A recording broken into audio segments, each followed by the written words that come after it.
In the beginning, it was, of course, very difficult. You sit there and you're wondering, when I have a seizure, what do I look like? What's it like? What happens? Will people laugh at me, bully me? There were times where, like there was once where I was, during a netball game, I fell down and I had a grand mal seizure. And of course, you just open your eyes and you find all these people staring at you, and because it's new to them. But luckily, no, I had, during school, I was okay. I mean, yeah, it was challenging sometimes because remembering things is difficult, like even with your homework and things. So what I used to do was, like, if I had a test, I'd write things down, because when you write things down, you can actually remember them easier. So that helped me a lot. And my teachers were great, and nobody ever made me feel like I was different. And actually what helped me a lot is I realized that maybe just not a lot of people knew I had epilepsy in school. I don't really know. So that realization gave me the strength, to live a normal life in school. Like, okay, not everybody knows that I have epilepsy. And so that's something really good that helped me a lot as well. I used to go swim, and after I'd go swimming, I'd swim about, it started off 20, 30, then it became 100. That was also another way to release, and blow off steam, my frustrations, and just, swimming. I've always been a good swimmer from school. I mean, that's where I got taught. And so once I was, after a while in the shower, I had a seizure, and it's a complex partial seizure. And sometimes a side effect from that, you wander aimlessly.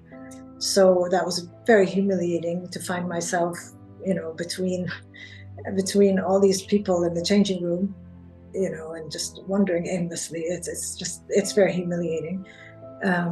But to look at the bright side, if I had a complex partial seizure, I'd probably have fallen in the shower and nobody would have found out, and probably swallowed a gallon of water. But that didn't stop me.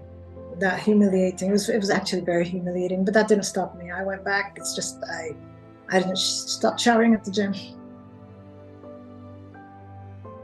I told everybody that I was around for a long time, that I had seizures. It's not fair on them, as well, to, like, if I have a seizure, and also for my own safety.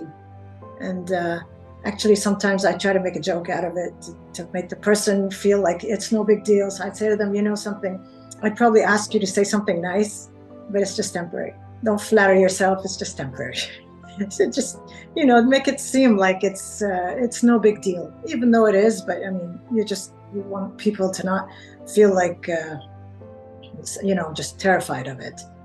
And so when I did have a job, I worked in the largest regional advertising agency in the Middle East. I was an account executive, and later I became senior account executive. There were some challenges at work, of course, with you're saying, anger issues, paranoia. Those were the challenges for me. And I did have some seizures there. A few were kind of humiliating, but my coworkers were amazing. They didn't make me feel like, make me feel bad or act like it never even happened. So that was also important. So yeah, I did work. And then after I got married and moved to Jerusalem, I didn't work because the stigma here is completely different.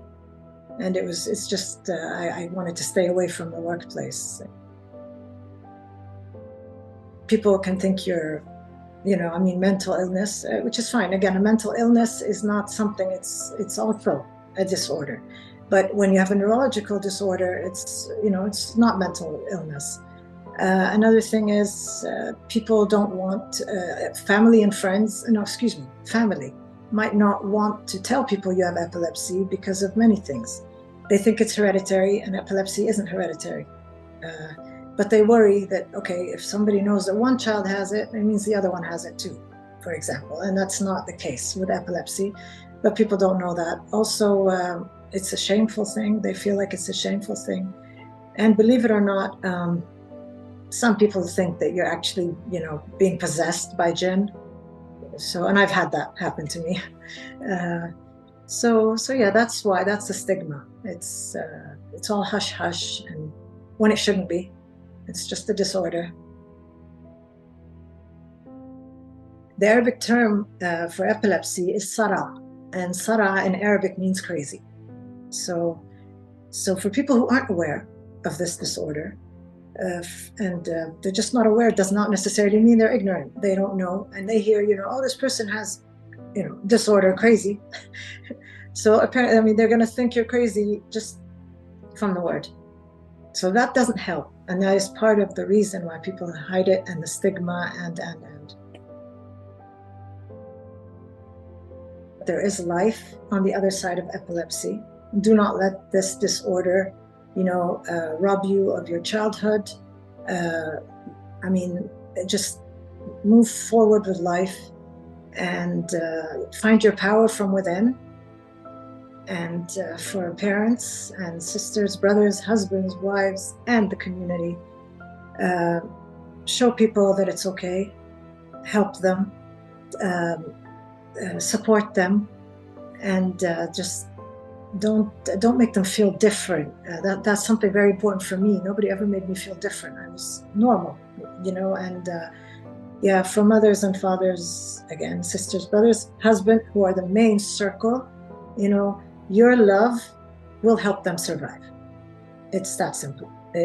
That's what kept me going. Otherwise, I don't know where I would be. So family support is very important, and friends.